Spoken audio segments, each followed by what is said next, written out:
right, so episode 1 of our podcast, which is, as we're recording this, honestly, yet to be titled, because I really don't know what the podcast is actually going to... I planned it so poorly, but I have a whole weekend to edit it, so it's fine. So our first podcast, going to be gaming focused from two guys who barely have time to play video games anymore. However, we have played lots of video games in between, both of us, and I still keep track of the news, try to keep John informed in it. How's your week been? How was John's last week? Really good. I work 6 days a week regularly, so not much gaming time, but I still try. With the announcement of the MCC finally being released on PC, finally, thank you 343, and the inclusion of Halo Reach, which I hope affects the Xbox version as well, I decided to go through a Dual Lasso campaign. Ooh. And nice. I just hit the library, and it is fucking hard. It is frustratingly hard. Like I almost threw my controller. I never do that. I don't get gamer rage like that. But I'm right at the end, and it's these final wave of flood that keeps hitting me. And for some reason, I keep dying by like a plasma pistol bolt or a fucking stray needler. Like it's infuriating to say the least. Right. Before that, I never actually played Borderlands 2 all the way through. I actually noticed you were playing that, and I was actually I was so tempted to just invite you to a party and see if you'd join. Mm-hmm. And I wanted to be like, are you playing the collection or are you playing backwards compatibility? Because that does make a big difference. No, I started with the backwards compatibility, but the collection was on sale, so I was just like, fuck it. I actually own the collection. Same. Yeah, the Handsome collection? Yeah, I actually own that. Maybe we should rock it sometime. Because I never played the pre-sequel, right? Right. Yeah. That one was a lot better than I thought it was going to be. I remember when it first got announced. I mean, it's still not great. I think that Borderlands 2, for me, still is the king of the Borderlands games. I love being But it was still better than I expected. Okay. That's not saying much, because I didn't expect much, because it's Gearbox. Yeah. But what are you talking about? Battleborn was best. Jesus. I mean, between Battleborn and Duke Nukem Forever, I'm not 100% sure that... I think Gearbox is one of those studios where I honestly don't like any of their games except for... Borderlands. Gearbox. That's like the one thing that they do well, and I don't know why they stray away from... They feel compelled to stray away. Because what's really sad is you can kind of see it a little bit in the... in Battleborn, that they probably use some assets that may have been going towards a better Borderlands game. Or aka a better game, and then decided to deviate and then try this. Let's cash in on Overwatch, which cashing in on Overwatch is going to be a theme later on in the podcast. But Battle Royales are a thing. Let's make one too. But look what you were going up to bat against. Yeah, and then it's one of those things where the MOBA shooter thing was hot for a little bit, so they tried to do it, and then now it's all about Battle Royales, which... did you have anything else in your week? No, is that it? Yeah, that's just about it. Okay, well, fuck my week. I didn't really play games, so irrelevant. So we're going to skip that and jump right into the jumping into trends thing. First, we're going to talk about two things with EA, a good thing and a bad thing. Which is EA, good thing is not normally something that is ever connected. Those are usually two very disconnected words.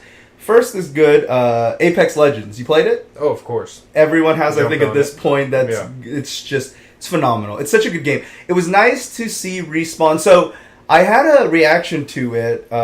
Wooly from Castle Super Beast. I almost called it the old podcast. I have to catch you up on what happened to them.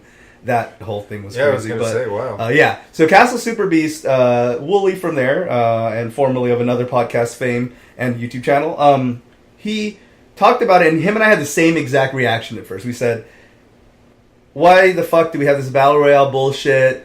We wanted Titanfall, and the reason we were so salty was because Titanfall 3 was rumored to have been canceled for it. Yep. Then Respawn went back and said, No, that's not true.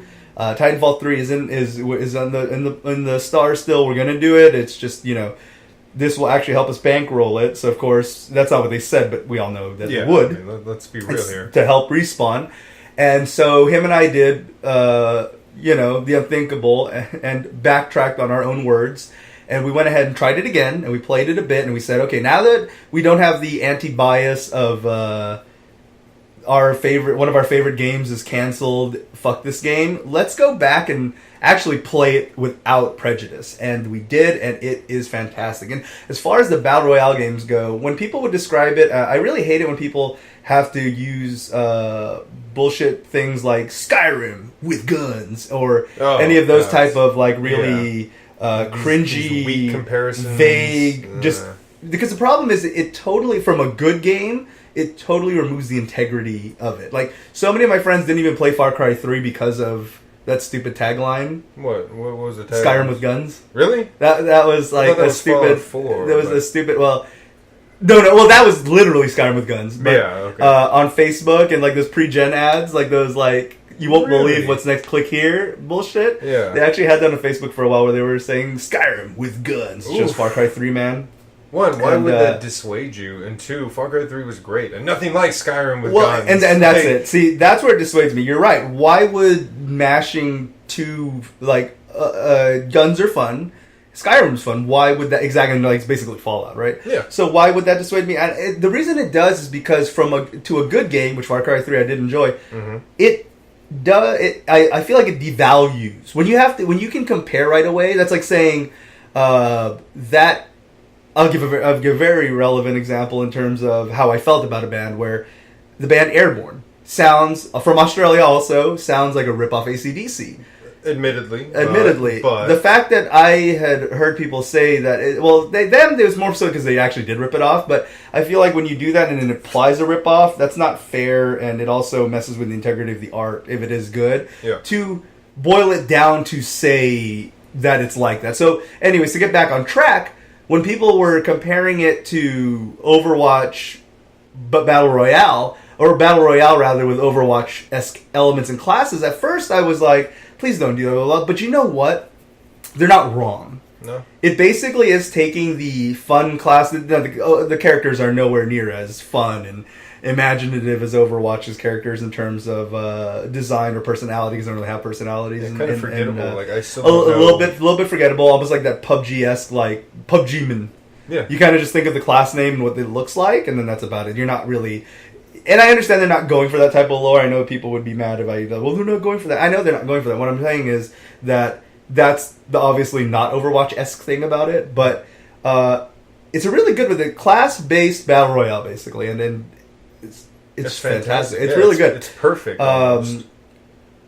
Did you hear how they're gonna do the monetization for it? No, what are they gonna do? When I say that's a word that's gonna make most people scream and be like, no, don't monetize. But they have to because they need to make money. Exactly. It's a free-to-play game. It's a free game, of course. Yeah. Get over it. Even PUBG was like, we're not going to monetize DLC. Included. Exactly. Unlike the piece of shit that we're going to talk about later, which is just Fortnite? the total. God, the total. That's a shit show on its own. But you know what? To be fair, though, Fortnite isn't my jam. But I gotta say that I can at least see why it blew up the way it did. It's kind of like how, wow, I was never into it, I don't care about it, but I get why it's popular. Yeah, like I can't yuck anybody's yum, but I'm still going to meme on it. Exactly. But the thing that they both did right is the free-to-play. But anyways, the way they're going to monetize and help Respawn is, you can obviously do cosmetics. The good thing is it's not going to be anything unbalancing, which is fantastic, like the Overwatch thing. Mm-hmm. I couldn't believe when people were just like, I know we keep going into tangents, but I couldn't believe when Overwatch people were just like, loot boxes is bullshit, you're trying to get. You don't have to spend money on it. You literally will not get any better at the game, therefore you don't have to spend money on it. It's a skin, man. Like, exactly, it's just a fucking cosmetic. And that's basically what they're going to do here, too. But the cool thing is, basically, they're going to do something very similar. They basically took it out of Fortnite's book, but, I mean, can you blame them if it works? Yeah. And basically, they're going to have a battle pass, and basically, you can grind it out for free, but it'll take you a lot longer to get the loot boxes, to get the thing, and so on and so forth. But so with the battle pass, it kind of accelerates it a little bit, and to be fair, it's because you are paying money, you're supporting the game. Yeah. Because you can play the game entirely free, and they're not going to change that. Respawn has already mentioned that there will be nothing they will add to the game that will not be accessible to the free players, because in the end, they don't want to bend your arm behind your back and be like, you got to eventually buy. Yeah. They could, they do care, but they don't want to force people because they feel like, it's still publicity, it's still good. Now you have Respawn in your head in a positive light. They hope for when Titanfall 3 drops, you'll be there.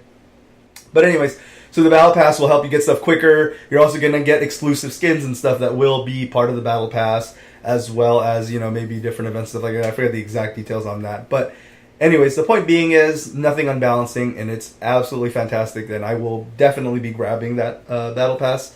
I keep calling it Battle Pass, it's a Fortnite thing, or I think PUBG calls it that too. Yeah. Whatever. Regardless, the paid thingy every month, I'm going to do that. What's the cost? Now, I want to say $10 or $15 per month. Yeah. If it's like PUBG, I want to say it's $10, but that's not bad. I'm sorry, everyone, that I'm so uneducated. I didn't prepare this part just because I didn't expect to go into this part of it, but it was just a cool thing. I just think it is a cool thing to bring up. Less than I pay for Netflix. Exactly. That's how you have to look at it. And as long as they give you that value you feel like you're getting, which is, in my opinion, if I get at least a couple badass skins and a couple badass guns, cool. That's worth it to me. $10. $10 is $10.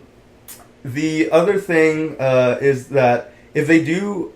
Fortnite gets you on a level that is so brilliant that I kind of hope they copy this aspect of it too. And it's so, I don't want to say skeezy, but it's you'll get what I say. I think all of you will know what I mean. Let me just explain it. Basically, what Fortnite does is at the end of a season, because it is in seasons, I want to say that it's actually probably going to be more than $10 because I think it's one Battle Pass lasts like 2 or 3 months or something. It's going to be like a season. Okay, so it's probably going to be like, maybe it'll be like $20-$30 I'd pay. If it's for every 3 months. Because if you break it down in cost, it's like paying $10 a month. Yeah. It's like a life pass. But basically, from my understanding, because I've never played Fortnite, so everyone's going to correct me very heavily in the comments, I'm sure, if it's wrong, which it probably is. To my understanding, in Fortnite, if you do not buy the pass and you play the season, you can actually see what you would have earned and what you would have got if you had bought the pass. You're right. At the end, if you want to buy it before the season ends, because those will go away once the season's over, the dances, the skins and everything. Yeah. They go, hey, buddy, as long as you buy the season pass before it ends, here's everything you would have got. Oh, you got that legend? You would have got that legendary you really wanted. Oh, God. Because you just needed the battle pass, man. You don't got to. We're not bending your arm to. We're just merely showing you... We're just merely showing you, if you had bought our battle pass, that's some top quality pusher antics right there already. Jesus. And I gotta say, like I said, I don't know if skeezy is a fair word, although you do agree it probably is. But it's not bad. It would work on me. If I know that I would have got the legendary skin for, let's just equate it to Overwatch, as something I'm more well versed in. Yeah. If you had told me that if I had... Because I always do that. At the end of every event, because I'm a lazy piece of shit and I don't play as much to earn loot boxes in Overwatch, I just drop $20 to $50 at the end of every season or at the end of every event and just pop them out. Yeah. Same. And I did about increments of $20. Yeah. And if they were to just do that where I could preemptively know before I buy that $20, and I know if I just need to drop 20 or 30 or 5, I would totally do it. You would get me on that every single time. See, it's so brilliantly bad. Like, it's evil but good. You make that point. I was before you said that, I was going to say, I hope Overwatch never does that, but that's only because it doesn't expire.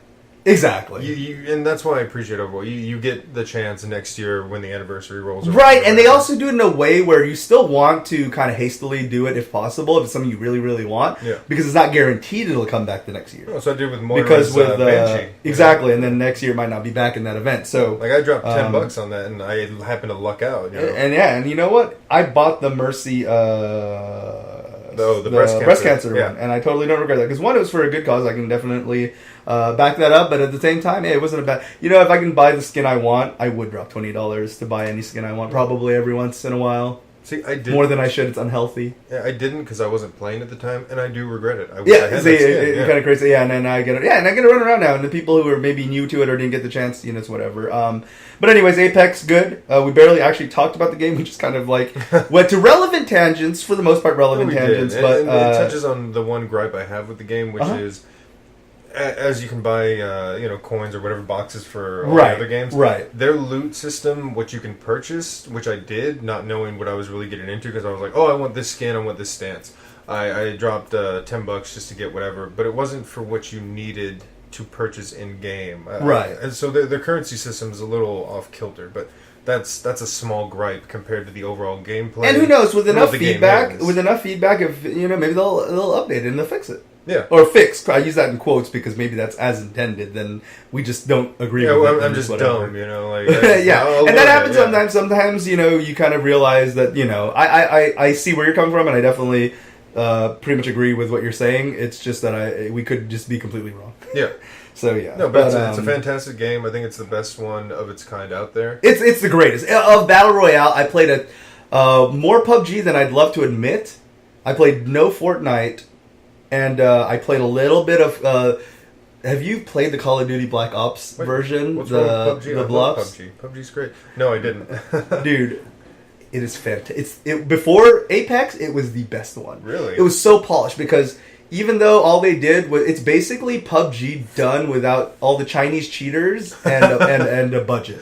That's not racist. That's factual. It's actually true. Yeah, That's there's actually true. more banned people in China than That's anywhere. why we don't play on PC. Plus, I'm Asian. I can say that. That's true. He is. God. But I hate that excuse so much. I know, right? But anyways, but yeah, the Call of Duty Black Ops 4 Blackout mode, it is so good. It basically is just clearly a ripoff of PUBG because the weapons grade, the military weapons grade and everything and stuff like that. But God damn, it's good. It's really polished and really good. I think you would enjoy it. If you might have to try it out. If you ever find Call of Duty Black Ops 4, or there's some weird acronym the kids call it. I forgot what it's called now. But I'll just wait till if the you next do that, game and it's comes really out. exactly, and it drops to like a $10 ton. game. Yeah. Speaking of which, also our sponsor PlayStation. No, I'm just joking. But if you all, when this goes up, it'll still be relevant for a couple of weeks. So if you get to it after that, you got into the podcast too late. But Modern Warfare Remastered on PlayStation Plus is the free game right now. Yes, so it is. Pick that up because that's one of the best ones. That's why I'm a Sony fanboy. You know, their free games are just free games. They're killing it right now. I've been anti-Xbox ever since, not anti, but I've been not so happy with Xbox ever since Scalebound got canceled. Which, let's segue into that part. Oh, Did you hear the God. news? Did you hear the rumors? What? Scalebound's coming back? To Switch. So no. Insiders. Wow. It hasn't been officially confirmed by. It hasn't been officially confirmed by Kamiya yet, or Platinum, or anyone. It's a Platinum game too, so of but course, basically, Beautiful Joe, fucking right, and they're also Bayonetta. they're doing that Aegis whatever the hell, I forgot what it's called, but it looks fantastic. Basically, JoJo's game by Platinum. Yeah. But very reliable insider / piecing together stuff Kamiya has kind of said vaguely in his while he's blocking everyone on Twitter. Basically, rumor has it that they may be bringing. This is the vagueness. Basically, was gathered from all the pieces. I'll try to link below an article or several articles that kind of piece this together and show you all the clues. I think it's not just Da Vinci Code. I think it's actually true. Yeah.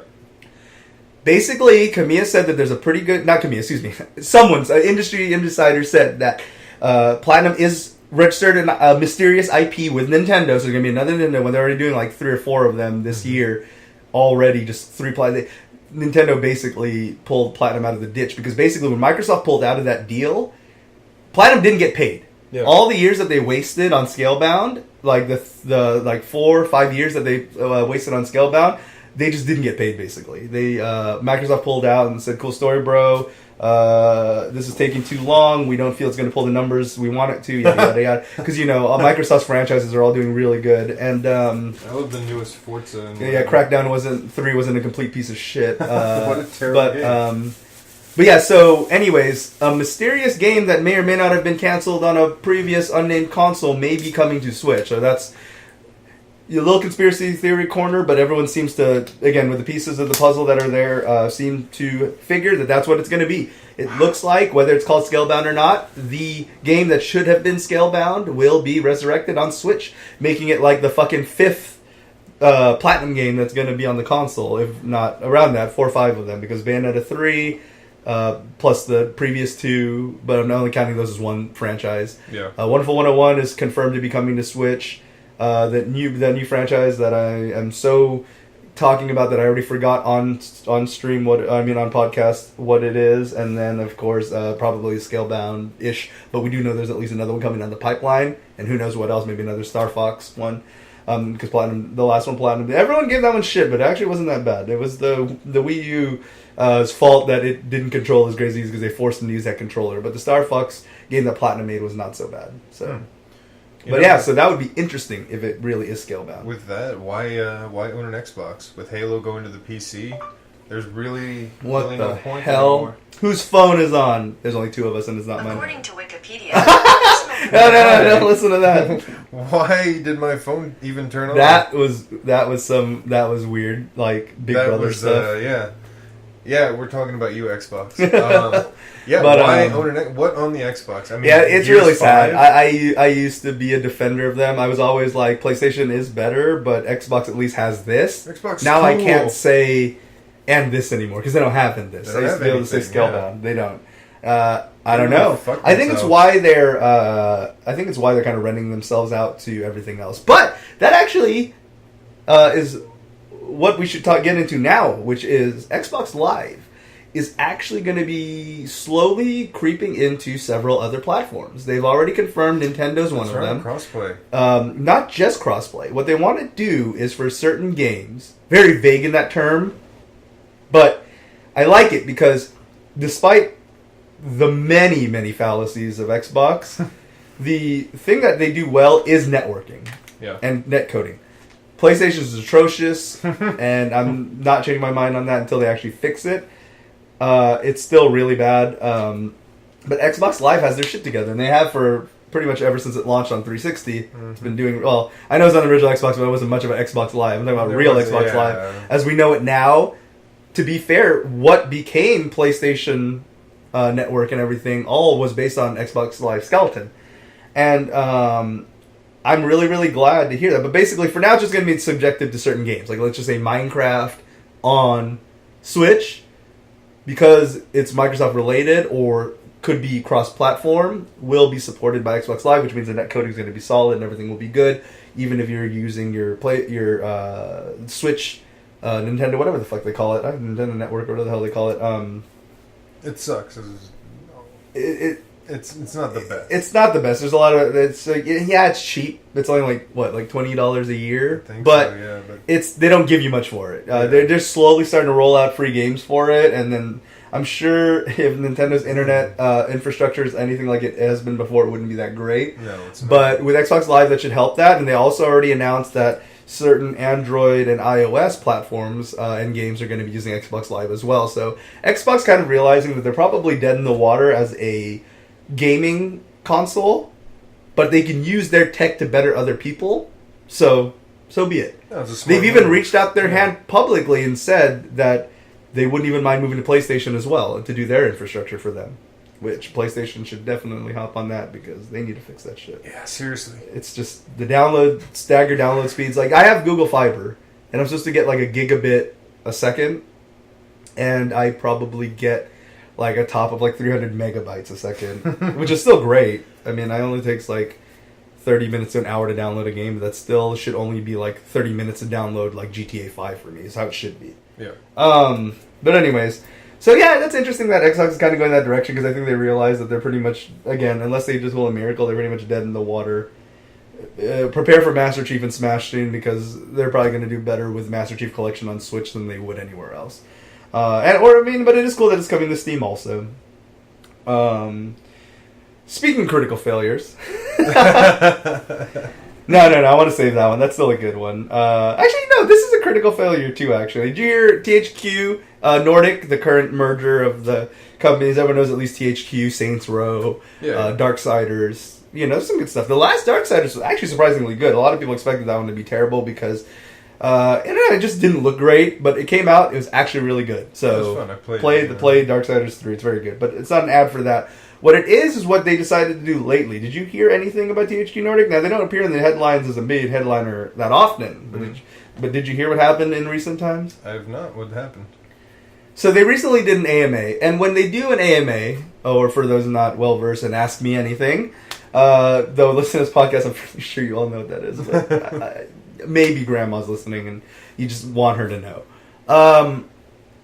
Where would it do 99.9% of people do an AMA? Reddit, of course. Bingo. Because guess what, Reddit? It's reputable. It's got like a good form factor for it. It works well on there, right? Yeah. But THQ Nordic, no. They didn't do it on Reddit. They didn't even do it on Kick, or not that would be a good place to do that. That's the joke. No. What do they do? But Tumblr. God, even that might have been better if you were able to say anything anymore. There, it's become this Jesus Christ, Tumblr is a mess. But have they to did use it that. on 8chan. Oh no! Now- Why?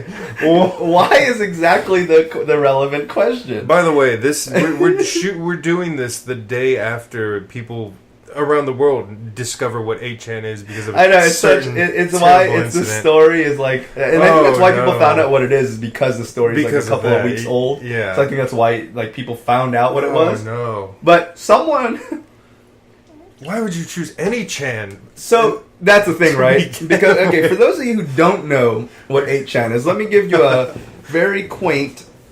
They brought this up on the Jimquisition podcast, and this is basically, I think Laura had explained it this way on there. But anyways, it was a really good. It was just a great explanation. So I'm just gonna use that verbatim. But basically, it's where people thought that 4chan wasn't edgy enough. And they wanted to be even edgier. That's why 8chan exists. 8chan is so cringy and edgelordy that Google refuses it to show it in the results. Yeah. You actually have to go to 8chan directly because they will not link 8chan or relevant pieces to it. Yeah. It's a cesspit. It is. Known to be rife with actual examples of pedophilic content as well as real fascism. Yeah. Like, absolutely, why? Right? And you said why. You exclaimed why. Which is an appropriate reaction because anyone should think that. Now, I have two theories, and I want to see what you think about it. I'm very curious your take on this. Yeah, of course. Since you know what 8chan is. This is so damn short-sighted. So, oh, God, why? And that's very true, short-sighted. You're nailing it on the head of all the things that this is and shouldn't have been.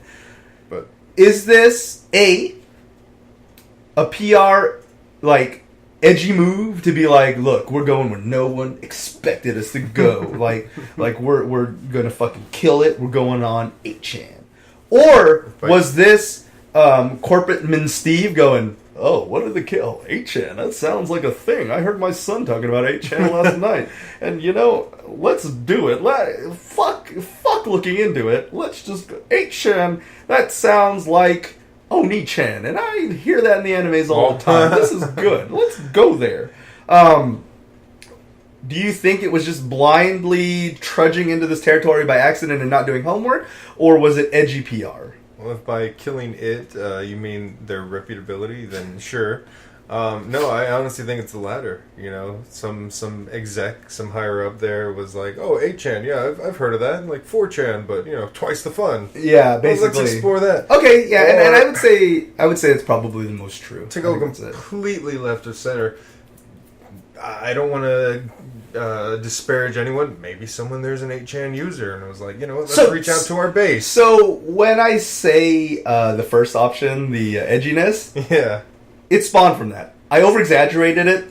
Did it really? I used a lot of hyperbole. No, it didn't. Oh. But that thought you just brought up made me think that someone who works there, one of the interns or something, let's do it on 8chan, bro. And then, that's what happened. I think you're right on that one. I think that might have been what happened. But basically, so it's a little mix of column A and column B in the sense of someone there totally knows what 8chan is. Yeah. And pitched it to someone who totally doesn't know what 8chan is and just totally trusted, Chad in the break room. That's what the kids love. About it. And I think that is what happened. Now, this is the shame of it is that THQ has some cool franchises, and I believe they probably have signed some deals recently that I'm not aware of. I know that they do have some projects coming down the pipeline, but this is going to hurt that badly. Because now everyone knows what 8chan is when they shouldn't have before. Yep. And then the other issue is the fact that THQ Nordic is just not good times for that. It's not...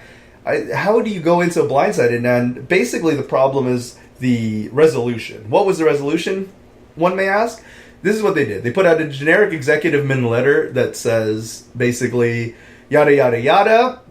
We had no idea, clearly. And we apologize. We'll avoid incidents like this in the future. Please disregard that happened. Please buy our games. The shareholders saving mama, and then of course they wrapped it all up and tossed one guy into the bus who supposedly suggested it, and he, But the funny thing is, right, is what do you do if you're going to do that? Say Chad you're going to throw Chad under the bus now because say it really was Chad's fault. Yeah. you have to do a public execution. You would have to do, and thus Chad was fired. Yeah, exactly. Because Chad suggested that, and that was fucking dumb. And even though we're stupid and didn't do our own homework and research, we still fired Chad. So thumbs up. Yay, good for us. But no, they actually don't. They basically go, so and so, it was his fault. Let's move on. It's very dismissive. They do throw someone under the bus to assign it to the blame to someone. It wasn't THQ, it was this guy. But then they don't do anything to the guy, which basically advocates it. I think there's no that's fair to say. It's the same old song and dance that we've been experiencing. Nothing happens. Yeah, it's just absurd that something like it. Yeah, I love your surprise, and I hope that you out there that are listening to this are just as surprised because it's so why. Yeah, it really is. Go to 2chan or 7chan. Like, I mean, they're not any better. They're not any. Well, I mean, on a scale of shitty to less shitty, I suppose in that sense that's like a solid turd versus like volcanic diarrhea. You know? Yeah, and they just went right in there, which is wild. Fucking first, oof, and the timing couldn't be worse. I mean, not to make light of what happened. That's a tragedy, but it's just why. It's atrocious. Couldn't just go to Reddit. Couldn't just make you couldn't just go where everyone goes and does it cleanly. Everyone's done AMAs there. H3, Bill Gates, everyone has done literally AMAs everyone. And Reddit is it's always proven to be fine. AMA, yeah, it's great because you can just get banned if you say something really stupid and edgy. There's a lot of good moderators there and stuff like that. Yep. Good platform. Yeah, Reddit's great. I got Reddit really late into the game of using it, but it's fantastic. I love it. Big fan. So, might as well just title this episode Failcast or something along those terms because the failure does continue. Let's keep it going. So, speaking of catastrophic failures, as we have pretty much the entire podcast for the most part, let's dive into what's more exciting. Let's hop into Fallout 76. Whoa. So Fallout 76 has been a nightmare. Have you been keeping track of like all the where do we start? Well, let's just go with what you know in general. Give me a general summary from what you know, and then I'll add on to that because I've been following this too sad and closely. But my two favorites. What? Yeah, go ahead. The lack of a refund and the I don't know if it's still pending. It has enough ground to go through the class action lawsuit over a fucking nylon bag. Really? Right. Really, Bethesda? You can't afford that? And that's the thing. So the problem isn't the fact that they give you a nylon bag per se. Lots of people use a nylon bag. It's the false promise. Exactly. The two things that they did false promises on was the bag and the jacket, I believe. There was supposed to be a really cool leather jacket. It ended up being like some really shitty, not really windbreaker material, but again, not a cool leather jacket, basically. Yeah. And then it was supposed to be a really high quality canvas bag, and they basically just give you a JanSport backpack. And whoa! Don't throw JanSport under the bus. No, JanSport's actually way more overpriced than it should be. But it's a fine school backpack. But I'm not pre-ordering a fucking dude. These were in the expensive versions, bro. Especially the jacket was like in the founder version. Yeah, dropping $1,000 on that shit. So that shit is both really, really bad. Just deception of marketing. And then I don't know if they did this with the jacket, but you heard what happened with the bag, right? One of the first people that got it, and then they reached out to... I read their dismissal letter. Exactly. That was basically what it was. And then the guy only found out that all the influencers, the PewDiePies, the big names in the community... I don't know if PewDiePie did. I'm just giving an example of a big name. Mm. They got the proper bag, which means it was made. Wow, it was actually made, and then they fucked people over. So now they're basically like, "Are you influential? You got a YouTube channel with 1 million viewers? No, here's your shitty canvas bag." Oh, thanks, Bethesda. So the people who didn't pay for it and got it for their free promo copies were given this bag, and then not the people who actually paid for it. So the fact that it was even manufactured, it was bad enough that they decided to shit on everyone, but the fact that they shit on everyone and then didn't tell you that shit on half the people is actually chocolate, and then the other shit was really shit, that's terrible. Like the fact that there's full commercial deception. Fucking wow. And then insult to injury afterwards, which is absolutely fucked. And then, I don't know if you heard about this story, but there was a guy one of the few people who actually play the game still and love the game, right? Got banned. Because why did he get banned? Too much ammo, quote unquote. If I and how many? Did you hear how many hours he had in the game? No, I didn't catch that. How many hours? I believe. Oh God, numbers are flying in my head. Oh God, what was it? Okay, y'all, everyone's gonna correct me on this one for sure. Let me just say, but if it's anything less than 300, it's 300 or above. Okay, I was gonna say because that's 300 or above. A single Pokemon game, I have that. Like, okay, get the fuck out of here. So in 300 or above, I don't even have 300 hours in Fallout 4 because it kept crashing every time. And I'm joking, but it did crash a lot. I did show John one time. I got stuck in a table. What platform is that? On PS4, oh, which is the glitchiest version I played so far. What a fucking surprise! But with that being said, though, I had tons of ammo, and in just 100 hours of the game, not the amounts that he had. But here's what his explanation was, which Bethesda didn't even try to seek before banning him. They just said, "Fuck him." Yeah. No one who plays... No one... I had to quote another podcast again because Jim Sterling probably said it the best, where Jim Sterling was basically like, there's absolutely no way anyone likes our game this much to play it, so fuck this guy with banning him, because he's clearly up to something. How sad is that if that's probably the case? But going back on point, though, why would you... Basically what the guy's explanation is he's in a clan, him and his friends sadly have nothing better to do, so they all play this game a lot. And they like to try out different guns and stuff like that, so they pool ammo and pass it on to each other. Yeah. They have several accounts each, which is not breaking the TOS. And they have so they have alts, and which everyone does in MMOs. Yeah, and they have a group of friends, so they're able to move the ammo among each other. And it happened to all be hoarded at one point, passed through this guy's character, which I don't even know if he had it on him in the end. That would be like stopping someone and being like, I heard you had marijuana on you. Well, we're taking you to jail anyways, because at one point you did probably. Yeah, exactly. That's a great analogy. And that's the whole thing with this, is that they basically just said, nope, sod it. There's no way. No way. Yep, we're just banning you. Basically took the 5 or 6 people that actually enjoyed the game and ruined it for them. Fuck you, yeah. Yeah. How dare you try to save this fucking trash fire? And then on top of that, have you heard about how devalued the game is overseas? At least, I don't know if they started doing it here, but how devalued it is overseas. It is so worthless that EB Australia, some places in the UK and Ireland, I believe it was, are just giving the game basically buy a game, get a copy of Fallout 76.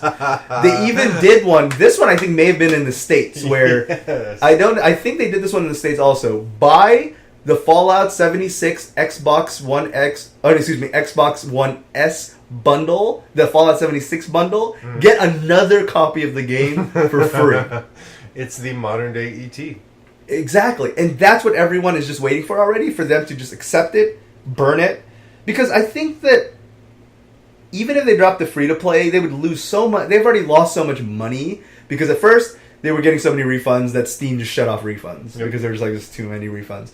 Then stores cut off supply to it because they just had too many copies and nothing. They couldn't do anything with it. Yeah. So I started giving it away in these bundles and promos. Some places, buy any game and get Fallout 76. Buy Fallout 76 and get Fallout 76. Just promos that bad, And, excuse me. It's just gotten... God. That's just so terrible. When your game is that much... Yeah, I know, right? It's gotten to the point where the game is that terrible. And so, the sympathizers of you out there, and there are actually more than you'd think, here's what I've heard. I've heard several argumentative points before, and here's what I'm going to justifiably turn off the ignition on those people, because these are the reasons why I don't think it's able to fly. They released the game early. Well, don't do that then.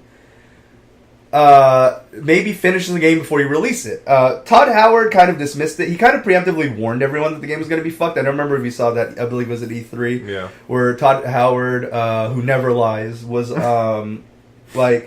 went up in front of everyone and said, "Hey guys, it's going to be Fallout 76 around the corner. It looks great. It's probably going to be really fucked when you guys get it. Lol." And kind of did it as a meme. He's kind of like, guys, Bethesda glitches, am I right? You can buy Skyrim again. And he tried to do that, basically. And he tried to do that whole meme, which I did. Same. And he basically tried to do that meme where he was basically like, hey, we laugh at ourselves, man. Look, we know our games come out a little busted. And yeah, there's self-deprecation. But and there's what they didn't tell you is the fact that the game was absolutely fucked. Yeah. Like, proper, like, destroyed.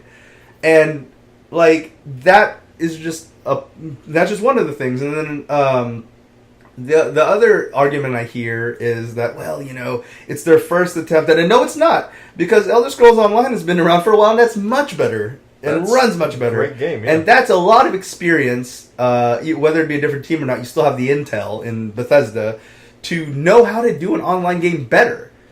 Oh, but it's a new game. No, it's not. It's just Fallout 4 reskinned in an online platform. Yep.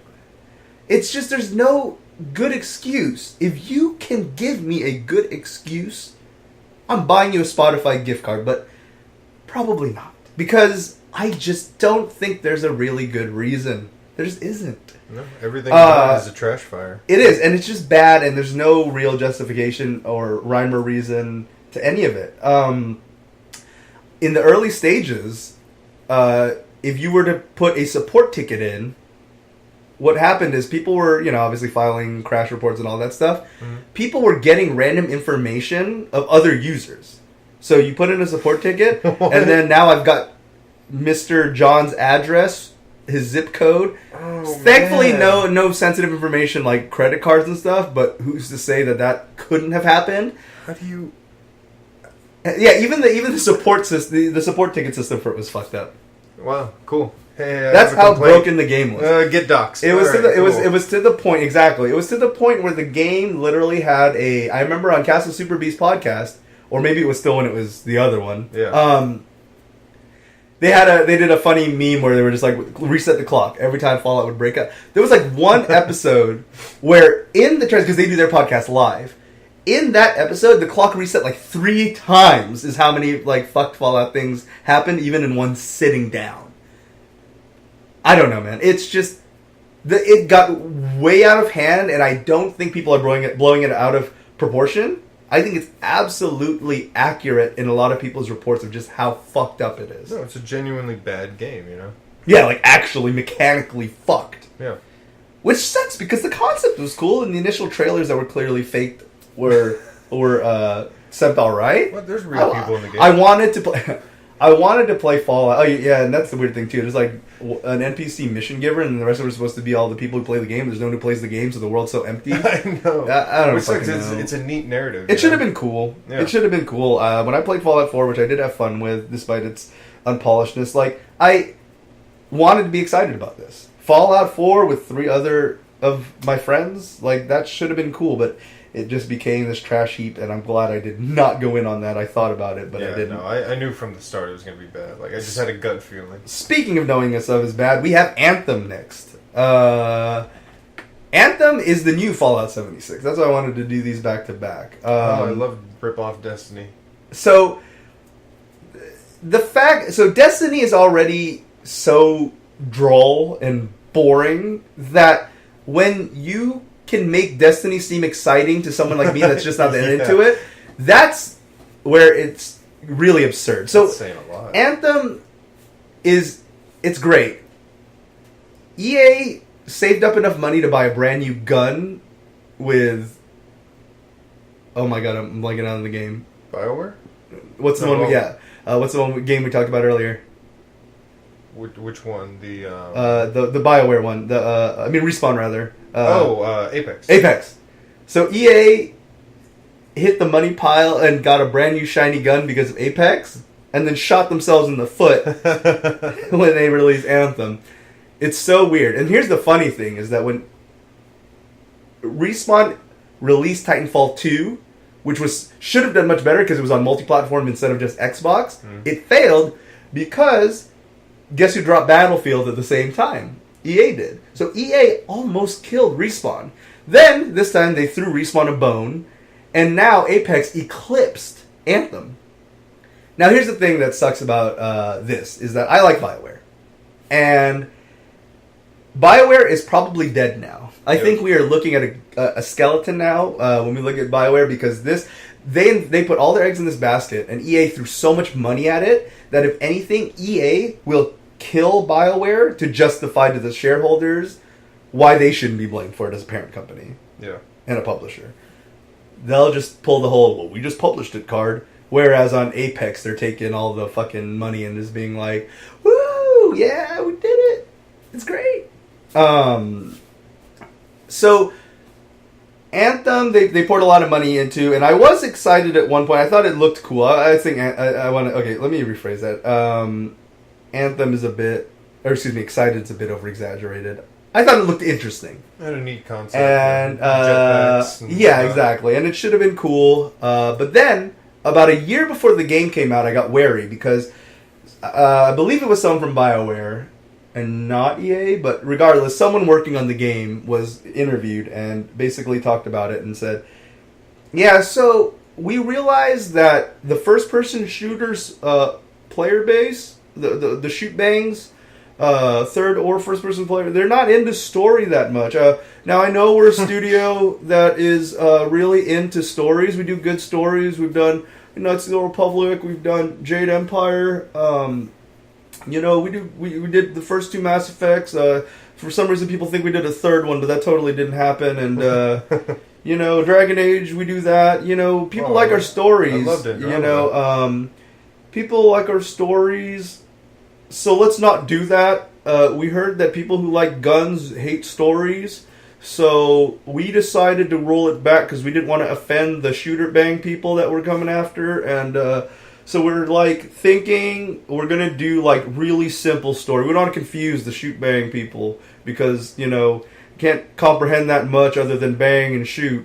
And we don't want to scare them away, so we're going to roll back. We know we're known for our epic narratives, but we're going to roll it back. Let's roll it back and maybe not do a story. So you got like a Nick Cage going on. I don't know why I was doing that voice, but that's what I imagined that guy sounded like. But basically, that's what they did. So they put less emphasis on the story. They said, let's shelve that story bullshit. Who cares about that? So it too is much Destiny, thinking. essentially. Basically, yeah. Destiny's lack of a story is also offensive. But Anthem's much worse in the sense that it's even more boring. Because at least Destiny was semi-interesting with some of the content that they did bring. Because Anthem does something, Anthem does something similar to the Grimoire, and they kind of go that route, where they kind of say read about it later. Come on. And but even that's so shitty. But the look of the javelins are so that's what they're called. I know. What? The PCs are called javelins. Really? That's what you are in Anthem. You're a create your javelin. I know, it's not a great name. It's definitely not a great name. But even on top of that, the designs are just uninspired, which sucks because the color scheme and material thing, the character creation portion of the you be able to mix and match material looks with your colors was kind of cool. So I thought. But not so much, apparently. But, so I don't know. And the aliens all look really bad. They're very uninspired, very... It looks like you just turned it on to the Sci-Fi Channel. I'm sorry, I'm looking now, up the javelins here. I haven't taken the time to actually study this game. Yeah, take that in. So, the mechanics overall... mechanically, the game is fine. It's not a broken or fucked game. So, in that sense, it's better than Fallout 76 in terms of it's a better built game. Mm-hmm. But the disappointment's probably just as massive. Especially because of how much they invested in that and everything. Yeah, the hyping was... It was very, very much there. I know this sounds petty, but when you're using Crazy Train, like a cover of Crazy Train, for your fuck the actual rights to the real one. Yeah. It's very boring. To me, that's the best way to explain Anthem. Is it's a very, very polished turd. Well, no, I was gonna say that. Okay, it's like a baseline Honda Civic. With the most wicked trim kit on it. Okay. It looks fine, but you floor that piece of shit and it's gonna fucking...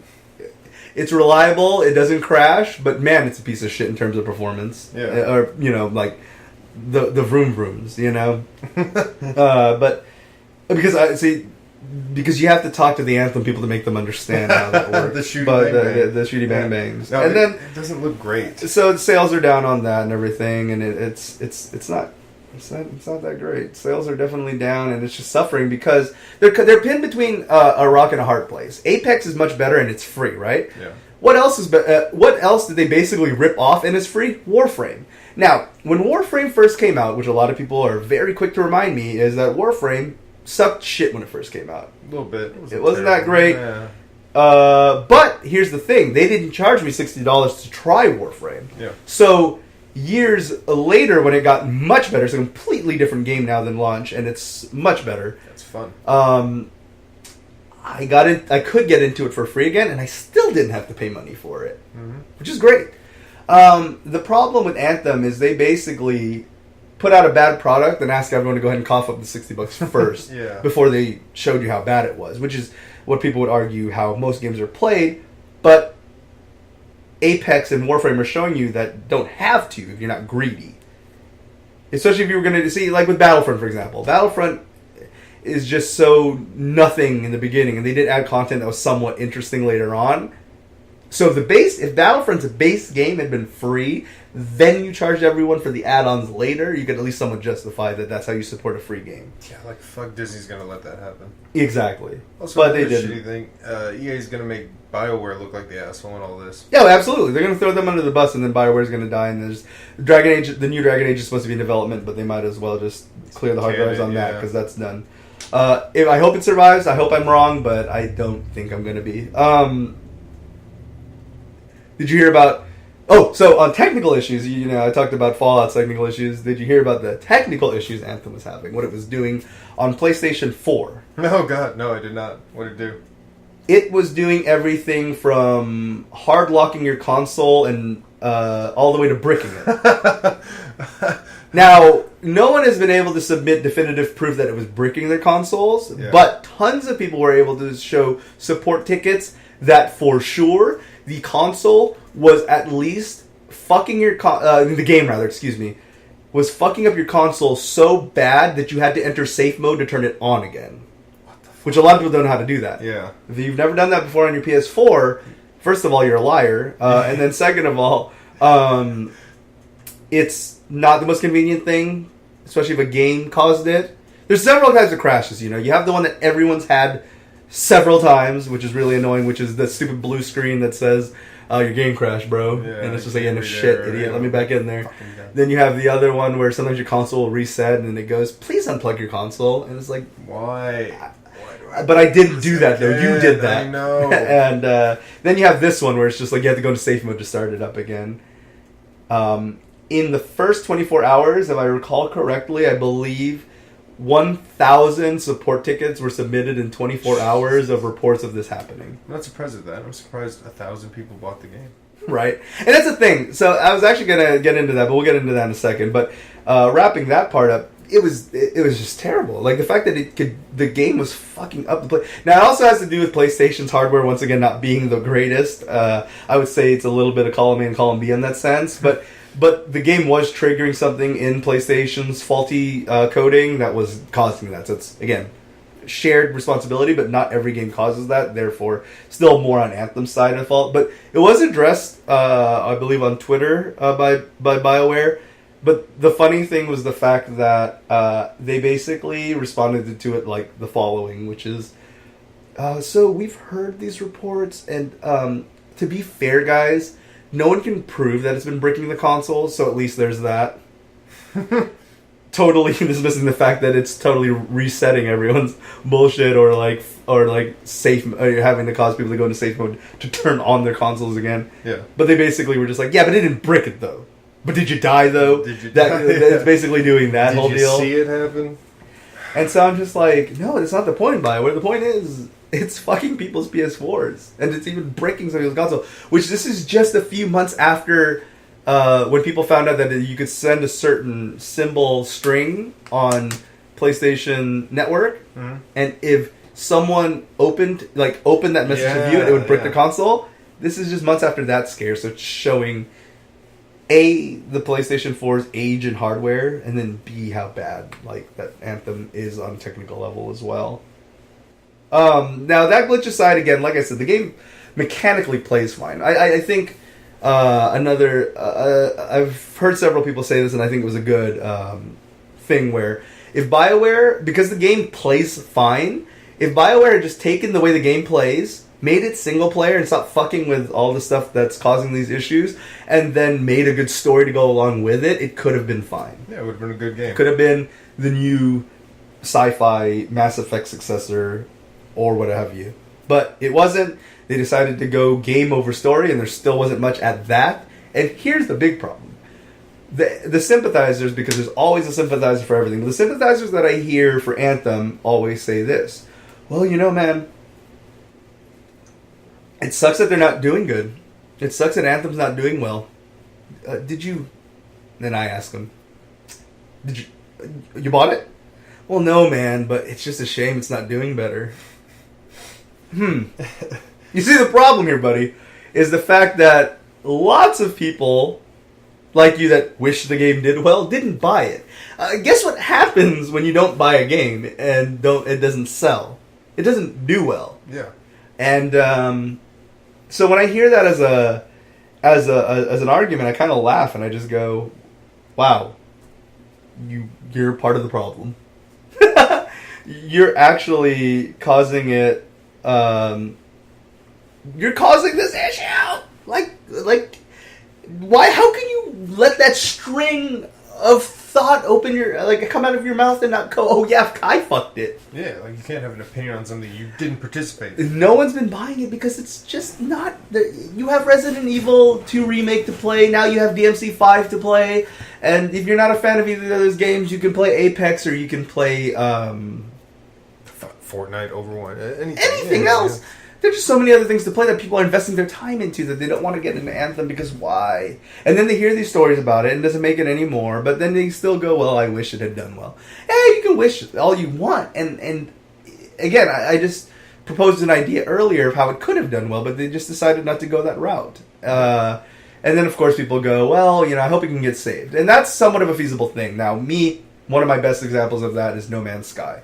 When that came out, an absolutely empty lie of a game. Like, it didn't deliver a lot of stuff they promised. Multiplayer from the get-go, world developing, stuff like that. However, fast forward now, a few years later, the game is so good now. Yeah.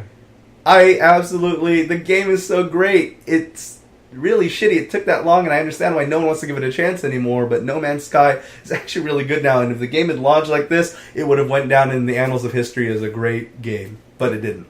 And it's the same thing with Anthem. You can hope all you want. Maybe in 1,000 patches it'll be fixed, but the problem is, I don't think, not just me, a lot of people, but I don't think that the game will live long enough to see that many revisions. Yeah. Because EA is not patient. EA, all they hear is angry shareholders, and they're just going to kill BioWare before BioWare has a chance to fix the game. So I think that BioWare really shot themselves in the foot with this one. It's just a shame, whether it's the potential bricking of a console, or whether you heard the game was just boring. If you do not buy the game for any reason, you may not want to hear it, and you may have all the Johns in the world. Sorry, in the Smash Brothers term. Yeah, no, I get it. Yeah. I remember when I first used that, you were just like, the what? What the fuck? Why are you saying my name? No, but you can have every excuse on Earth, but the long and short of it is, if you don't buy a game and you don't support it, it's not going to do well. And it's why I buy Okami every time, and I haven't replayed it since the original one, but I own it on every platform, is because I'm trying to support Capcom, and I'm trying to show them they fucked up by letting Platinum go. But that's the thing. If you don't buy it, you're not supporting it. It's analogy for that. I'm so politically driven, and I have this... I believe in this so much. Hey man, let's go out to the rally. Fucking, show them we mean it. Well, I made that post earlier. It's about as good as going out there, right? I mean, I said my piece. You did it in all caps. Yeah. I think my point was made. Yeah, bro, but that point has 15 likes. There's 1,000 people downtown tonight. We can really go out there and do this thing, man. I mean, come on, I yelled pretty loud. I made I did that Instagram story where I got really riled up, and I think that I think that's about it. You know, I think he's really going to get impeached because of that. It's that kind of mind. That's basically what that mindset is. Yeah, to go to just wish it did well. That's not as good as going out and buying the game. Even if you hear, guess what? You really want it to do well, everyone? Here's what you should do. Don't want to brick your console, but you want the game to succeed or have more support? Buy the game, leave it in the shrink wrap, throw it in a bin. That's what I did with No Man's Sky, and that's what you should do with Anthem if you're trying to save it. If not, sorry, buddy, you just do not care enough to save the game. You're part of the problem. If I found out Platinum was going to close down if I didn't buy the next game, I would buy it right away, even if I didn't have the console yet. For example, on Switch, I don't have my Switch until August, but guess what? If I found out Platinum might die because of it, I'll still buy the game way ahead. I don't have the console. I will still buy it because that would save them. Fuck it, I'm going in. No, I have. I'm going in. I'm gonna ask other friends to get it too. Exactly. Bingo. I don't own a Switch. You can argue with me all you want, but that's my take on it. You know, I think that, you know, if you really do care and you wanted to support it, all of you guys need to buy it and just shelve it for now, because that's the only way they're going to survive this. Yeah. And you know what? You might actually save BioWare by doing that. You really might. If enough of you guys go out and do that, you just might. So there's a lot of that failure going on, and we got one more thing to wrap up. We're going to be right at where we want to be time-wise, so this is perfect. So wrapping it up, we're going to do it out in a quandary. Open question. I really want to hear your guys' take on this in the bottom. So this is not just a question to John, but this is also something I really want to hear about, because I do find it interesting, because I don't know if I'm just on the minority of this, or if they're really... I don't know if there's a market for this, or if I'm actually right. Let's put it that way. Mortal Kombat 11 announcement. I don't know if you've been watching the trailers for that. It looks absolutely sick. It looks really good. Very excited, because, man, NetherRealm knows what they're doing, man. It's so great. I love the fact that it's still so unapologetically insanely gory, despite everything being so toned back now, that they just say fuck it and go. But the one announcement that I was a little scratching my head about was Sonya Blade and who's going to represent Sonya in the game. The look on your face tells me you have no idea what I'm talking about. I have an idea, but I don't know concrete. So, the game's likeness and mocap and voice is going to be provided by... Don't say Ronda Rousey. You said it for me. I don't have to say it because you said it. I fucking knew it. So what I'm going to go there is, I'm not crazy about Ronda Rousey, and I always liked Sonya Blade, so I'm a little disappointed in that sense. Why? Who's that? Because now Sonya Blade's just going to have to lose in every match. Yeah. And be irrelevant. And probably appear on WWE to try to save their career. Jesus Christ, if she ever finds me. But what I was going to say is, that segues me to my final question I want to wrap the podcast on and get your thoughts. And again, everyone else, please, please, please, whether you're watching this or you're listening to this on Facebook, YouTube, wherever, I'm going to post it on several places, SoundCloud. Please, in the comments, answer this question too. How do you feel about celebrity clout and representation, likeness, etc., being used in a game to push a game? Because we've seen all sorts of good examples where it does work. Oh, yeah, there's Leonard Nimoy there's lots of column A and column... God bless Angry Video Game Nerd. There's lots of plus and minus examples of this, but what do you personally think about using celebrity likeness to push a game, marketing-wise? A lot of variables, man. You know, depends on the celebrity. Jack Bauer as Snake, Ronda Rousey as Sonya Blade. See, and as such, I wouldn't call Ronda Rousey a celebrity per se. Got him. Not for a while. This feels like you said, you know, trying to save her career, which I don't know. I don't keep up with MMA, so I don't know what much of a career she has anymore. No, not much anymore. That's why she's in WWE now. See?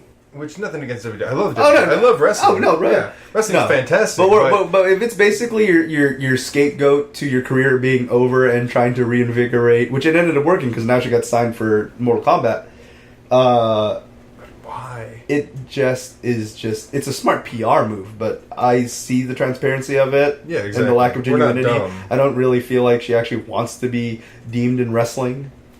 I don't take it seriously. It feels like a promotional grab, which doesn't make sense. There's no lack of excitement for Mortal Kombat. It's Mortal fucking Kombat. Yeah, Mortal Kombat is already so hyped to begin with that they didn't need... This is such an unnecessary... Like, I've seen most of the trailers, and I haven't seen the one where she's in it. And, you know, Cassie Cage... by the way, Cassie Cage is bae. There you go. You know, Ribbon Scorpion, that's all you need. Just that one promo, and you sell your game. And, you know, it's amazing how quickly people's opinions can be so fickle. Did you know that a lot of people, despite how hyped the initial MK trailer looked... This is deviating a bit, but... Despite the fact of how cool the trailer looked, so many people disliked it as well. Like, a vocal enough amount of people that it was noticeable disliked it, simply for the reason that it had rap music in the background. That's I'm not surprised. It's like so we didn't use shocked. butt rock again. Yeah, I don't understand why. It's like, but did it look good? You could have muted the trailer. I understand that then you can go use original score, or you could use maybe an original song, or maybe a classic MK theme remix or something. I understand where some people wanted it to go, or maybe an orchestral piece. You can put Halcyon and On by Orbital in there, you know? Yeah, the ending song to the movie. Right. For those who don't know. Right. But I think to say that you disliked the trailer, because then there's a ton of trailers I would have disliked if I just judged it on the music. Yeah, no, that's what I'm saying. Like, I don't care. Whatever music you're using, put fucking Pavarotti in there. Doesn't matter. It's MK. But I'm a fan. Yeah, but the fact that so many people were that upset on the level, like, actual, like, rage levels because of the background music in a fucking minute-long trailer. It's like a promo, man. They wanted to change it up. Big fucking whoop. Yeah, who cares? Rap is really popular. Exactly, and the thing is, like, I like the fact that they went a little bit of left field with it. Yeah, they forewent the dubstep and the butt rock to try something a little different. I'll be honest. It's weird when mainstream rap is different. I didn't...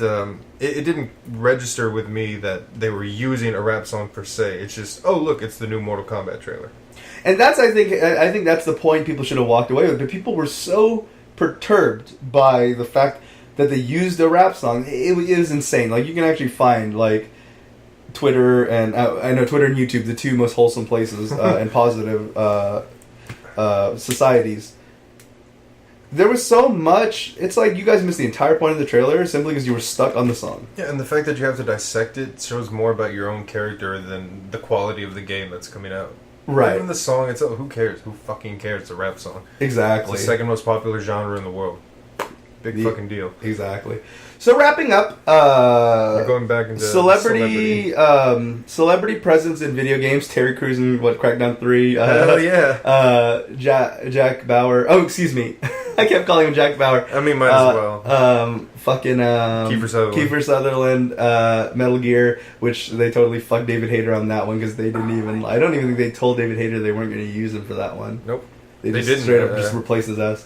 Which is terrible because Bauer totally cashed in. You can hear the fucking glass of scotch. I personally liked it, but I know what you mean. No, I didn't have a problem with it, but it's just he's not selling it. Like, come on.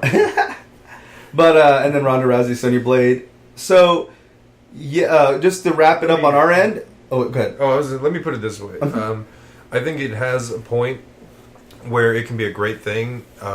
More so if it's unknown, like you don't necessarily recognize, like my favorite example, Samuel Jackson. Good, yeah, exactly. And my personal favorite example is Patrick Stewart in Oblivion. He was the Emperor in the beginning. Yes, he is. He is. What's Martin? No, Martin's his son. Emperor, Uriel something. And guess what? They didn't overexpose or push it in your face. A lot of people didn't even know it was him years later. Yeah, fucking Ned Stark is Martin Septim. Bingo. My favorite one though of all time. I loved Quake as a kid. Played the fuck out of it. Trent. I'm a big Nine Inch Nails fan. Trent is the character and did the score. Didn't know that till years later. Yep. Yeah, but see, it's great when it's done subtly and you don't have to overexpose it. Exactly. Because you're confident in your product. And then I think it works out better that way. So we will basically, I would say that if possible to avoid it, I think it is unnecessary in the video game industry because it's just not the type of industry that really gives a fuck about, like, Hollywood clout, basically. Yeah. Stuffing, if you made a game that was directed by Michael Bay and starred Megan Fox and Shia LaBeouf as the voice acting roles, you're not... In fact, you're probably hurting yourself by doing that, but you're not impressing anyone. And the video game audience is so different than the movie-going audience that I just think it's unnecessary. And, I don't know, I would say it's basically a no for me in terms of in general sense. Yeah.